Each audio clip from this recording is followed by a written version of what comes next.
This is the White Pekin duck.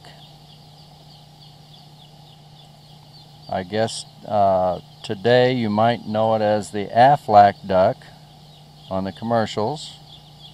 This duck originated in China and was introduced into the Americas in 1870s.